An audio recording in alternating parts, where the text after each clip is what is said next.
Ano ang itinuturo sa atin ng Kawikaan 15:32? Ito ang sabi, ang tumatanggi sa disiplina ay namumuhi sa buhay niya.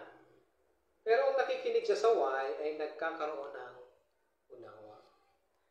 Napakaganda ng payo ng ating maibiging Ama, si Jehovah sa atin.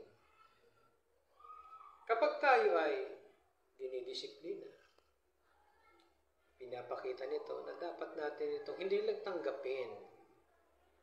Buong puso natin itong tanggapin. Kasi tutulong ito sa atin para humaba ang buhay natin. Totoo ba yon? Kapag tayo ay tinatanggap natin ang disiplina, tayo ang nakikinabang at hindi tayo napapahamak.